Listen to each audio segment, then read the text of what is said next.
So let's just quickly take a look at where we were last time. So that must have been the very last slide. Has it really been since October 5th? That doesn't make any sense. There's something missing here, isn't there? Is that true? Oh, yeah, because we had midterm, right? Duh. Getting old. Right. So what we did is we said, right, for a context-free grammar, we can define an NFA that looks like this, that has some transitions, and etc., etc.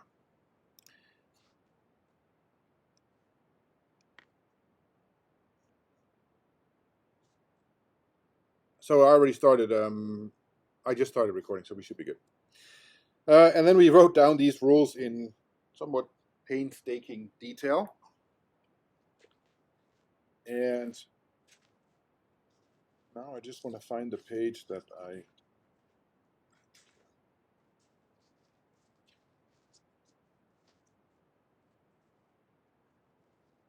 Oh, yeah. Right, so could we do an NFA instead? So if I take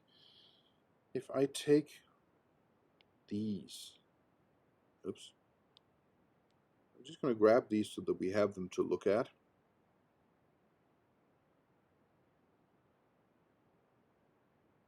And I'm going to put them right up here. And then let's see, is there anything else from last time there that might be interesting? Yeah, I think I want these as well.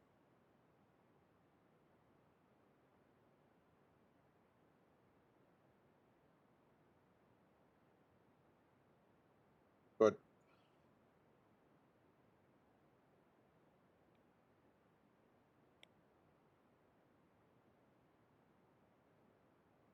I'm going to make them a little smaller, just so I can fit them up there. I just want them as a quick reference. Right, so what we do is we start with this Q0 state. And then that first rule here says, right, then you can transition on an epsilon to the start state. So that's going to be this one here with a dot there. All right, so I can do an epsilon transition, and I'm gonna do a long one here so I can put it in the middle. And that transitions to S goes to dot E, right? So basically, that means we have now committed to getting started. We haven't done anything yet.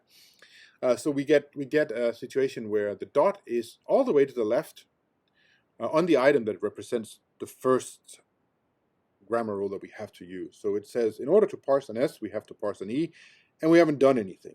Right. Now, if I look at the grammar here, and I can say, all right, how could I then take this dot and move it over here? Well, I can do that by parsing an E. Well, how do I do that? Well, I have one of two options. I can either do E goes to E plus F, or I can do E goes to F. That's what this rule here says. It says if you have a dot in front of a non-terminal, I do, then you can transition on an epsilon to a state where the dot is all the way to the left, but where this B, this E, is on the left-hand side. So that's going to be one of those two. So basically it says you can transition over here, or you can transition over here. If you come over here, I'm going to put E plus dot F there. And if you come over here, it's going to be E goes to plus E, or dot E plus F.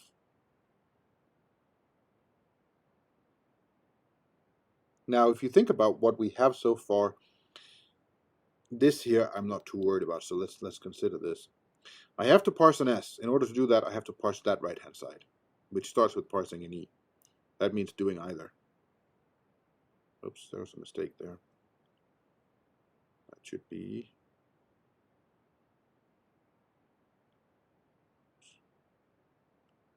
there. That's either doing that or doing that, but look, the dot is still all the way to the left, and I've only taken epsilon transitions so far. So it's basically a question of how far can I get on just doing epsilon transitions. That depends. if you end up getting a dot in front of not a non-terminal, then you can't do epsilon transitions anymore. So let's see, what can we do now? Right, if we're over here, then how do I parse an F? Well, I do one of those, and you can see now I end up with dots there and there, which is not in front of non-terminals. So let's see, we do F goes to dot like that.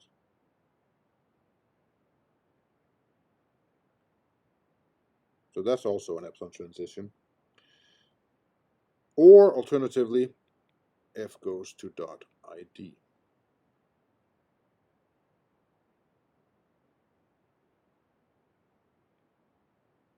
That's an epsilon transition. So how do I parse an S? You parse an E. How do I parse an E? I parse an F. How do you parse an F? Well, you parse an ID. So now at this point here, in order to do that ID, I really have to see the ID on the input. That's this rule. It says if you have a dot in front of something, then you can move the dot onto the other side. But then you have to transition on whatever the dot's in front of. So basically this says, right, if I actually eat an ID of the input, then I can transition into this state. Now what does that mean? Well, I started here. I want to do an S. I got to do an E. In order to do an E, I can do an F. In order to do an F, I got to do an ID. Now I've done that ID. So now I can sort of go back here and say, I've done an ID. Great. So we can swoop back up to here, and then we can say, well, we've now done an F. So we get over to E goes to F dot. So I want to do an S, I got to do an E. I can do that by doing an F, which I can do by doing an ID. And once I've done the ID, I can go back and say, I've done an F by doing an ID. So now I can say that I've done an F, move the dot one over, and I can therefore say that I've done an E. Now I can go back up here and say I've done an E. All right, what happens when I've done an E up here? Then we get to a state that says S goes to E dot. And that's sort of the holy grail, right? Because if I can get that dot all the way to the right on that start rule, then what does that mean? Well, it means that I have now matched input to that E. How do I do that? In order to get from here to here, I have to go down here and say, well, how do I do an E? I got to do an F. And how do I do an F? Well, at some point when I've done an F, I can go over here, move the dot over, and now say I've done an E. Go back here, take that E, and say we're done. So how do I do that F? Well, if it's an ID, then I consume that ID of the input, move the dot over. Now I've done an F, and then we end up there. So it's really no more complicated than just filling this one in, and we don't even have to think very much because we can just let the dot travel. So we get this here. Now we can let the dot travel on E, or we can do the epsilon thing. And the epsilon thing, of course, is dot in front of a non-terminal. So now we can see, well, E can either be this or that. So I can just, reuse. So up there on an epsilon, or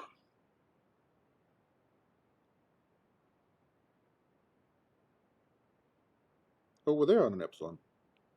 Or if I choose, if I've actually done the E,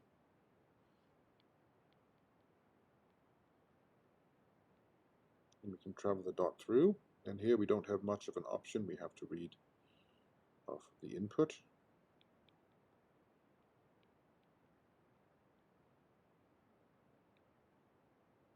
So we can see now that when we were tasked with doing that E, there were two options. I mean, of course, I can pick at random here, but of course what you would do is you would say, hey, if the look ahead is an ID, we go down that way, and if it's an open bracket, we go down that way. But this, what we have here, is really an LR zero parser, right? It's no look ahead because it's an NFA, and in NFAs, if you can guess right, you will do the right guess, right? So we can actually parse now without a look ahead because we're always very good at guessing. And what we can see is if I'm in this state and I make a guess, well, if I end up here, I can only progress if I have an ID, right? There's no way out of this state if I don't move the dot because I read an ID. Similarly, if I end up here, there's no way out of that state, oops, without reading an open bracket. So I can go down this way on IDs, this way on open brackets, and if there's anything else on the input, well, then we're just going to get stuck, right? Because there's no way out of that state. Right, so let's finish this off. Where were we? We were over here. So now two options on the E. I can do that. Or that. That's just this rule. Or I can say, okay, we've done an E. That gets us to E plus E dot plus F. Here we don't have much of a choice. We got to do the plus.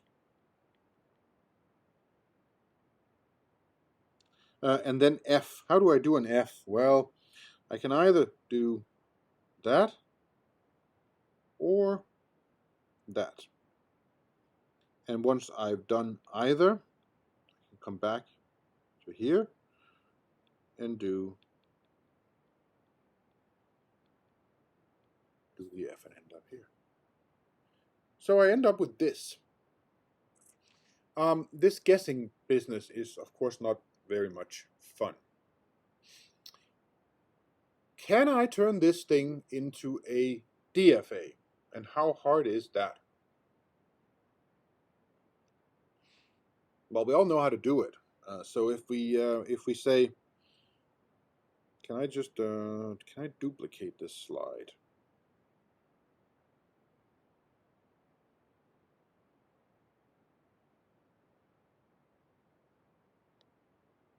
I can.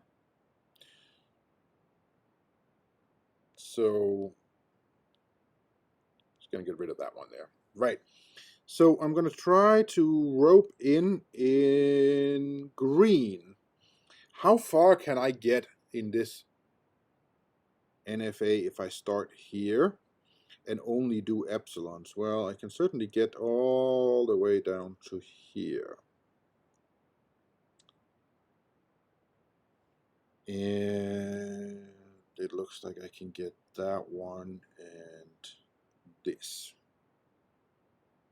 Everybody okay with that? So would you be okay with saying that this new state 0 is S goes to dot E, E goes to dot F,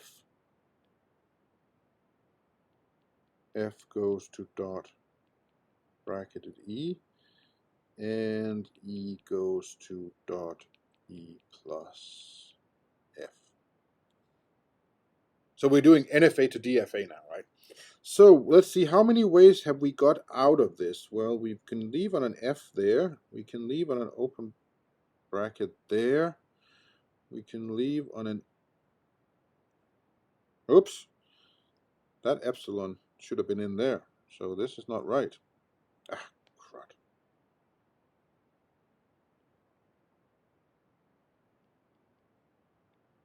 You're supposed to keep an eye on me.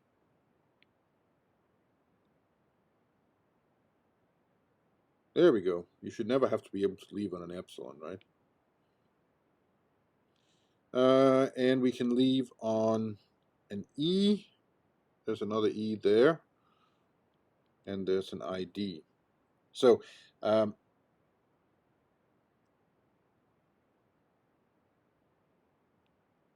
S0 has F, open bracket, ID, and E. F, open bracket, ID, and E. Those are the three or the four things. Would f.id also be in? Yes, I just put it in, didn't I? Oh, was that an old comment? 405, no. Yes, f goes to dot id. Janelle, did I put it in? I really did. Look, it's right there. There. So what happens if I leave on a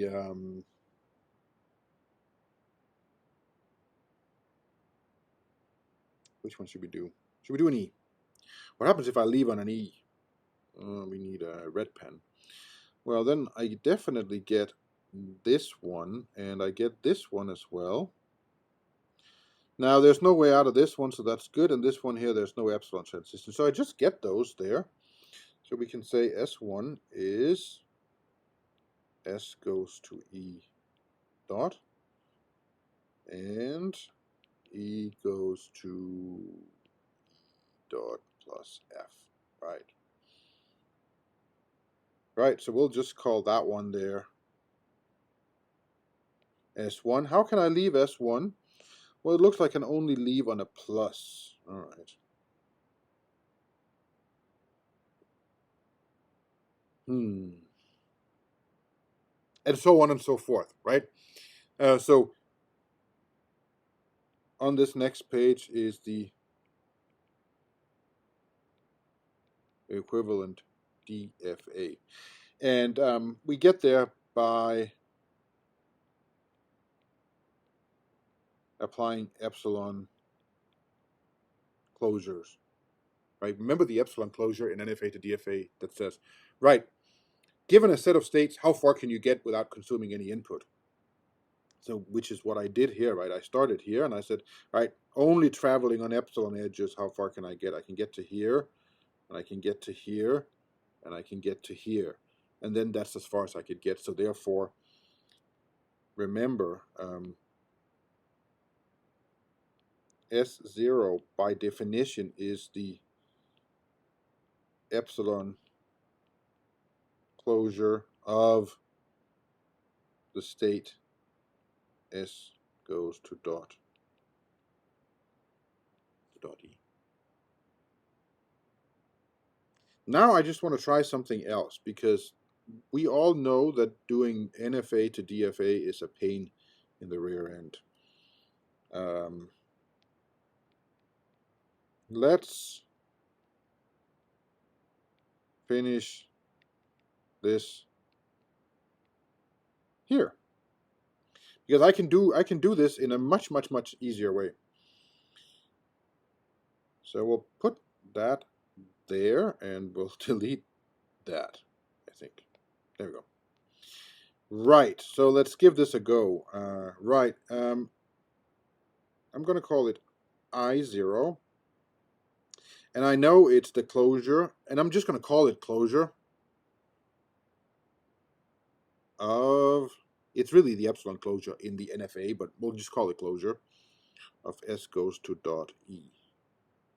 There we go. It's the only time you ever get three different brackets right after each other. All right, so in here is definitely S goes to dot E. And now really what I'm doing is I'm just applying these rules in my head, because I know, what do I know? Well, look, when I do this epsilon closure for this green thing here, that dot is in front of that E. So therefore, all the rules that have E on the left-hand side will be in this set as well, and their dots will be all the way to the left. Now that dot is going to give these two back, and this dot in front of that F is going to give these two, and now I have dots in front of terminals, and I get nothing else. So I can do that by just looking at this, because now I can say, right, dot in front of an E, so that means I need this rule and that rule with dots there and there. All right, so that's easy enough. E goes to dot E plus F, and E goes to dot F. Well, this dot gives me those two again, so it's just this one. Well, that gives me those two and those two. F goes to dot ID, and F goes to open bracket E. So now I've done them all, and all the ones I haven't done have dots in front of terminals, so no biggie there. Right, off we go. I can get over here. That's if I do an E, and then if I do an E, I got to remember to take care with both of those. And if I go back to my graph, when I do the E, I can do the E out that way, and I can do the E down that way, which gave me this and that. Well, that's the same as saying dot moves over there, or dot moves over there, because that's what happens when you take that transition. So not a big deal. We get I1, which is S goes to E dot, and oops, E goes to E plus F. And now I can only see there's only one way out of that. So now I've done that one and that one. Then we can do, I don't know, F here. I2 is E goes to F, like that. So that's not going to go any further because that's now a completed item, and that is the equivalent of that one up there. And we can see that this is the only F out of that green blob, so that makes sense as well. Then we can do, what, that color? ID out of here, we'll call that I3, F goes to ID dot, done that one. Well, that one is done too, and that one is done too, and that one is done too. And then we can go on a open bracket over here to I4, and I get F goes to open bracket dot E. Oh, now all hell breaks loose because I got a dot in front of an E, so now I got to add the rules with E on the left with the dot all the way to the right. Alright, we can do that. And now I have a dot in front of an F. Alright, so that's F goes to ID, and F goes to bracketed E. Get that. We've done that one. And now we'll just take a quick look. See, is that the same as this? Well, that one, that one, that one, and that one, that one, that one, that one, that one is, but that one there is not. So we can't merge those. So we're going to keep them apart. That's fine. What else? Well, let's go back over here. Let's see. We can go down here on a plus. So I5. Now that's E plus dot F. And then we get F goes to dot ID, and F goes to dot bracketed E.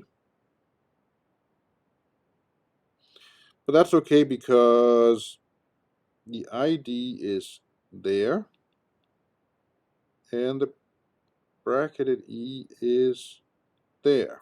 Alright, so now we've done that one, and that one.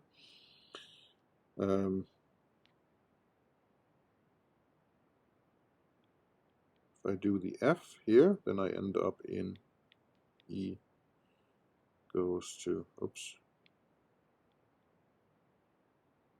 What did I do? I screwed something up here. This should be E plus dot F. E goes to E plus F dot. There we go. I6. All done.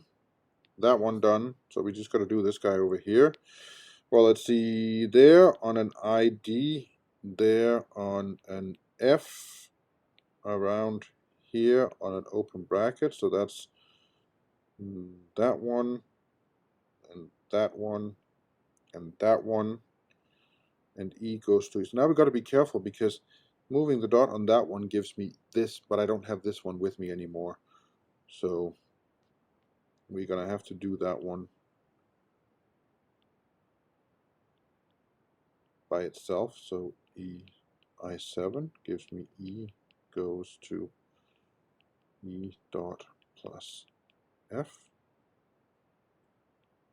And a plus gets me to I8, which is Well, now I8 on a plus is just that one there, right? That's good. So now we're taking care of that one. And oh wait, no, I'm screwing this up as I go along. Because what happened here? Dot in front of an E, dot in front of an E there, right? So I gotta consider both of those. So I have to say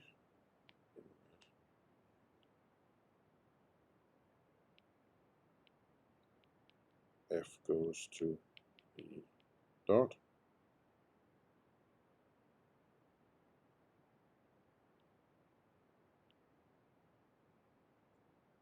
Right. But on a plus, I'm still up there. And on a closed bracket, I'm over in I8. So that just gives me F goes to bracket dot. So there we go. So if you take this NFA, and I think you should try this. It's not a big one. You only get 2, 4, 6, 8, 9. I might have missed a cell here because it was going so fast. We'll come back and do this a few more times. I just wanted to show it to you before we left. If you turn that NFA into a DFA, you should actually end up with this one right here, right? And I think it's worth just spending half an hour trying to do that. So go give that a go, and we'll talk more about this, because now we have some rules that are fairly easy to write down, and that is the epsilon closure. So given that first element, I can figure out what those are, because they're just everything with the dot in front of a non-terminal, and then the non-terminal appears on the left-hand side with the dot on the right all the way to the left, and so on. So I can apply that epsilon closure in order to get all the places that I can get to. Would we be able to merge the accepting states that don't have any outward transition? No, you would not, because if you merge this guy and this guy, what you accept down here is that you've done an F. What you accept here is that you've done an E. So basically, the way you parse with one of these, let's say I have ID plus ID, is you say, right, we start here. What can I do if I see an ID? Well, I can go down here. All right, now I've done an ID. Then what? Well, now I may go back to where I came from, which is here, with the knowledge that I've done an F. Well, what do I do if I've done an F? Well, I go down here. Now I've done an E. So now you can go back up here and say I've done an E. All right, now you can go over here. So basically, we're here now. So what happens is we see a plus. Well, yes, that's that one. Now we're down here. What happens then? We see an ID. Well, that means we're over here. Now we've done an F. We can go back here. Say we've done an F. That means we're down here. Now we've done an E because we've done E plus F. So we can go back 1, 2, 3 steps. 1, 2, 3 steps. We've done an E here. Well, now we've done an E. We're over here. And that E we've done in this one, and we're done. So you can see what we need to do is we need to remember where do we come from, and then we sort of swoop back. Basically, when we start here, we nail down a rubber band, and then by the time we're all the way up here, we swoop all the way back there, saying we've dealt with, we've now done an E. In this state, done an E is over here, and then if we have end of file on the input, then we're good to go. So do not merge them, because that wouldn't work. So epsilon closure to figure out what goes in there, and then if you look at what is this to that, well, that's just where you move the dot one over on all the items for which we have a dot in front of whatever appears there, which is those two. Down here, we found that with the dot in front of that, we got this thing, and then we applied the epsilon closure. We ended up with that state. So just by having the definition of epsilon closure, and we call this other one go-to sets, we write down that this guy here is the go-to of I0 on an E. So by just having those two definitions, which fall out exactly like you would expect them to if you looked at the these rules here, we can now specify an actual DFA rather than an NFA, and this one is fairly easy to tabularize into a table that can be used for a parser. So I think that's as far as we'll get today, which is far enough, unless there are any questions.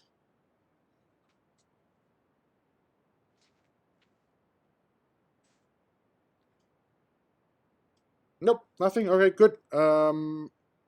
What is it today? Tuesday only. So yes, quick phase 3 questions. Sure. Let me just. I'm just going to stop recording here now, so that the